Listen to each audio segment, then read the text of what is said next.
గుంటూరు నగరపాలక సంస్థ నందు వర్షాకాలము వచ్చినటువంటి వరద నీటిని మళ్లించటం కోసము ప్రతి సంవత్సరము వర్షాకాలపు ముందు ఉన్నటువంటి సిటీలో ఉన్నటువంటి మేజర్ డ్రైన్స్ అన్నిటినీ డిసిల్ట్ చేయటం జరుగుతుంది. ముఖ్యంగా గుంటూరు నగరపాలక సంస్థలో మొత్తం 60% వరకు వర్షపు నీటిని మళ్లించేటటువంటి పీకలవాగు డ్రైన్ని డిసిల్ట్ చేయటము మనము చూస్తున్నాము.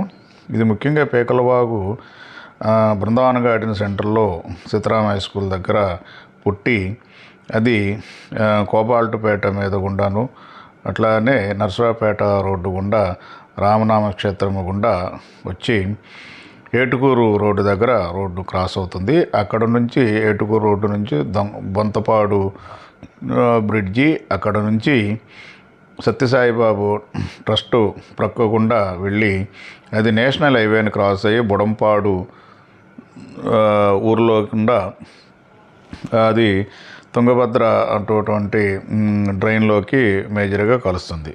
ఇది ముఖ్యంగా ప్రతి సంవత్సరము దీన్ని గనక డీసిల్టింగ్ చేయకపోయినట్లయితే చుట్టూ అది వర్షాకాలము వాటర్ ఎక్కువ వచ్చేసి అవి పొంగి పొర్లి ప్రక్కన ఉన్నటువంటి కాలనీలలోకి సుమారు అడుగు నుంచి 2 అడుగులు నీరు వచ్చే ప్రమాదం ఉంది. కాబట్టి డ్రైన్లో ఉన్నటువంటి చెత్త చెదారము, ప్లాస్టిక్ మెటీరియల్, అదేవిధంగా సిల్ట్ అయినటువంటి మట్టిని ప్రతినిత్యము అంటే ప్రతి సంవత్సరం తొలగించడం జరుగుతుంది. ముఖ్యంగా ఈ డ్రైన్స్ ప్రక్కన ప్రైవేట్ ల్యాండ్స్ ఉండటం వల్ల కూడా కొంత ఇబ్బందికరంగా ఉంటుంది. అటువంటివి ప్రతి సంవత్సరం వాటిని తొలగించి డ్రైన్లో అటువంటి మట్టిని శుభ్రంగా కింద అడుగు వరకు కూడా దాన్ని తీయటం జరుగుతూ ఉంది. ఇక్కడ కొంత లెంగ్త్ పక్కా డ్రైన్ కన్స్ట్రక్ట్ చేయటం జరిగింది. కొంత ఏరియా పక్కా డ్రైన్ లేదు. ఆ డ్రైన్ కూడా కొన్ని ఎంక్రోచ్మెంట్లు ఉండటం వల్ల వాటిని టౌన్ ప్లానింగ్ వాళ్ళు వాటిని మార్కింగ్ ఇచ్చినప్పుడు ఆ డ్రైన్ కూడా పక్కా డ్రైన్ కట్టడం జరుగుతుంది. ఇది 15th ఫైనాన్స్లో ఈ డ్రైన్ కట్టడం జరిగింది. బ్రిడ్జెస్ కానివ్వండి పక్కాగా ఈ డ్రైన్ కన్స్ట్రక్ట్ చేయడం జరిగింది. కానీ ఊర్లో వచ్చేటువంటి ఈ ప్లాస్టిక్ మెటీరియల్ మనం గమనిస్తున్నాము. ఇదంతా చాలా వరకు మ్యాటర్స్కు పోయి వాటర్ని ఫ్లోని తగ్గించేసి అదేవిధంగా పైన మొక్కలు మొలిచి మీరు చూస్తున్నాము. మొక్కలు మొలిచి ఒక లేయర్ లాగా ఏర్పడి మళ్ళీ ఒక నేలలాగా కనిపిస్తూ ఉంటుంది.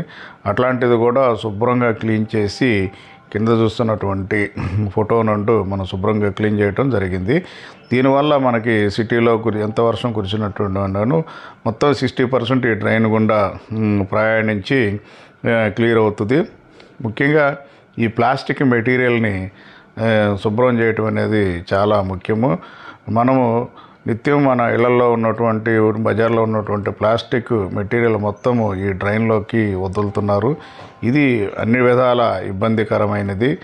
ప్రజలు దీన్ని గమనించి మనం ప్లాస్టిక్ వాడకాన్ని తగ్గించి చాలా వరకు మనం వాడేటువంటి ఏ వస్తువునైనా కూడా శుభ్రంగా మనకి door to door garbage collection అప్పుడు కనుక దాన్ని